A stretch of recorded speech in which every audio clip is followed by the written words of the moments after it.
So, Natalie Winters, a firestorm over the White. Tell me about Zuckerberg and your exposure to Zuckerberg and his counter efforts to cover his tracks, ma'am. Well, look, a snake can shed its skin and it's still a snake. So let this story be, frankly, a testament to, I think, the ascendant MAGA movement. They tried the first time, to sabotage and sort of subversively infiltrate our movement. Now they know they have to be supplicants and try to pretend to be MAGA. Mark Zuckerberg, probably the greatest offender in all that. People may recall last week we talked about how the New York Times came after a Twitter thread that I did showing how Mark Zuckerberg had been funneling money to groups that are tied to all the lawfare, the lawsuits that you've been talking about, particularly an organization called Protect Democracy. But the story gets even darker. You know, we like to bring the receipts here in the War Room, as we always say.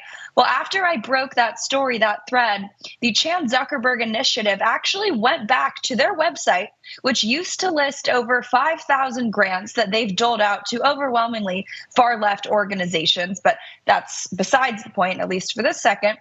But what's so interesting is that after I put that thread out, they actually reversed their website, and now they only list 680 grants, saying that they're only doing post-2024 grants. Conveniently, everything they did to rig the 2020 election is now gone. But I also want to push back on this idea that Mark Zuckerberg could have never funded a group that's tied to ongoing and active Trump resistance, because I actually, donor-advised funds aside, the Silicon Valley Community Foundation aside, Forward US, which was founded by Mark Zuckerberg in 2013, in addition to the Chan Zuckerberg Initiative, I've actually identified over a dozen organizations that have been funded by them that are actively involved in some form of resistance against President Trump, whether that be lawsuits, lobbying, protests, mass demonstration, phone banking, phone calls, you name it. Just to give you some examples, one of the group, it's called CASA, is actively suing President Trump over his birthright citizenship executive order. They also maintain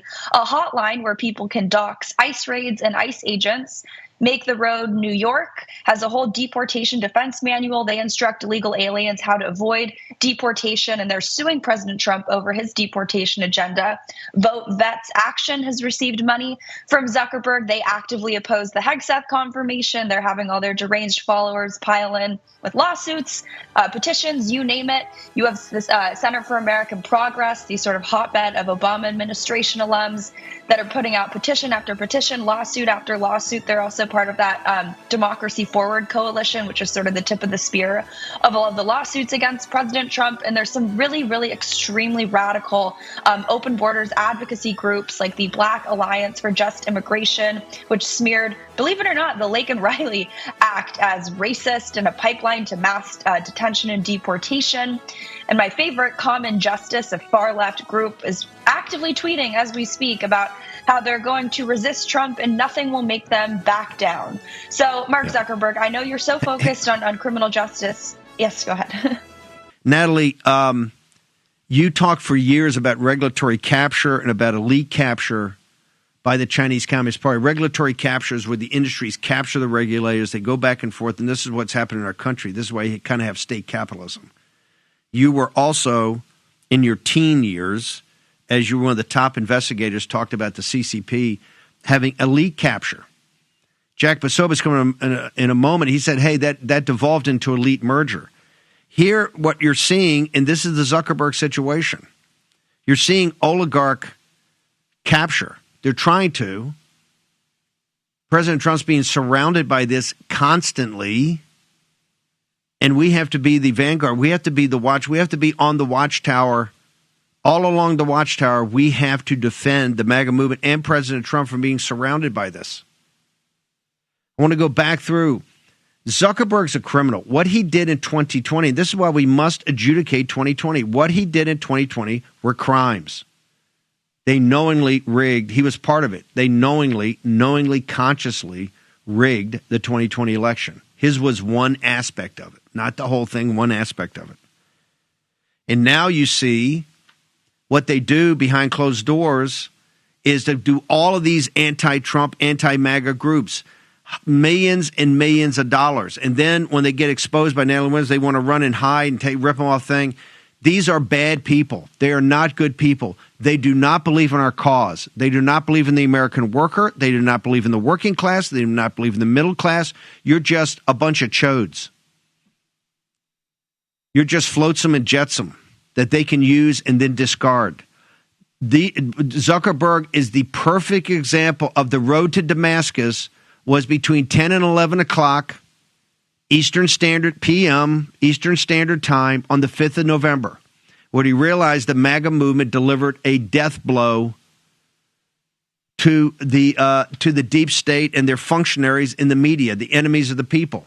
That's when they all came aboard. They are not to be trusted at all. Natalie Winters, am I wrong in anything I just said there, ma'am, on your investigative reporting?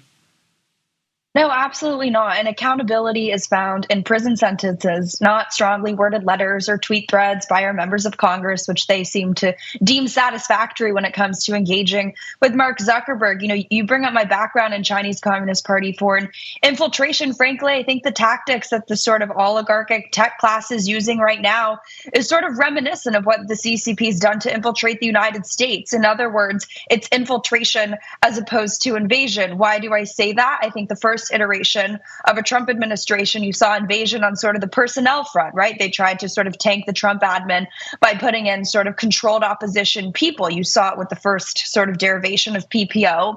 But now, because they know the MAGA movement, frankly, I think if you look what the learned lesson was from Trump 1 and from that sort of interregnum period, it was not just that personnel matters, but it was the lengths and the extent that the deep state, the Republican apparatus will go to actively sabotage, right, that personnel sort of node. So now you see the whole tech class saying, well, I guess if we can't beat them publicly, we're going to have to at least pretend to join them.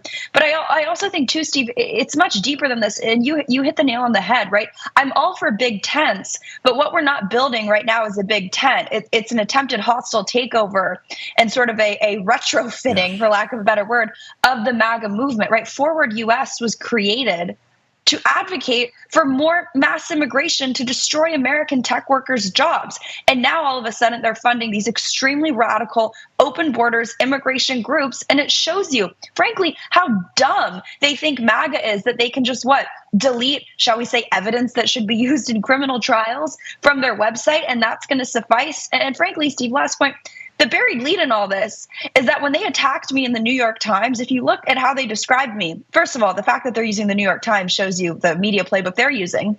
But they described me as someone, Natalie Winters, the appositive was, who works for Steve Bannon, as if that would be something that would detract from my legitimacy and credibility. And that shows you the crowd that they're still pandering to and the fact that they think that that would be an insult. I don't quite think they understand what the MAGA movement is about, but I'm happy to keep reminding them and keep exposing them, because the MAGA movement is not dumb and you can't delete your grants because we're still going to find them. Okay, you're going to head over to the White House, and we'll see you there. And no other reporting to do. Fantastic job on this. Do not let up on this. Using the New York Times showed you that they went to DEFCON 1. They went to DEFCON 1 immediately. They understand what a mortal threat Natalie Winters is to them, right? And that's why they went to the New York Times. They didn't play around with the politicos. They didn't play around with the Daily Beast. They went right to the big kahuna, right, thinking they could blow you up. It didn't work. In fact, your investigations even got more ammo after that. So, Natalie, where do people go on social media to get you, ma'am? Natalie G. Winters on all social media platforms. You can check out the long form Twitter thread. It goes into detail about all of these dozen plus groups that Zuckerberg is funding. Share it, tag Zuckerberg, maybe give the Chan Zuckerberg Initiative a phone call. Let him know what you think. Well, what do you want? What are you looking for from Zuckerberg? Do you have any end game here, ma'am?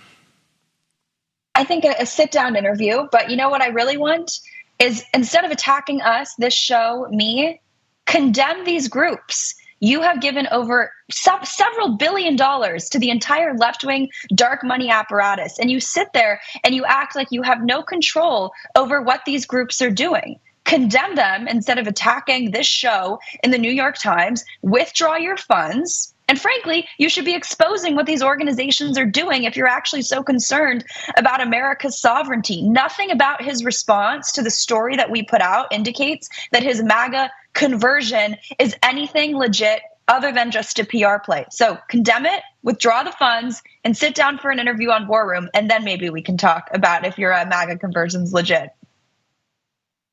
As my my beloved mother used to say, when hell freezes over. Okay, baby. Thank you, Natalie. Fantastic. Perfect.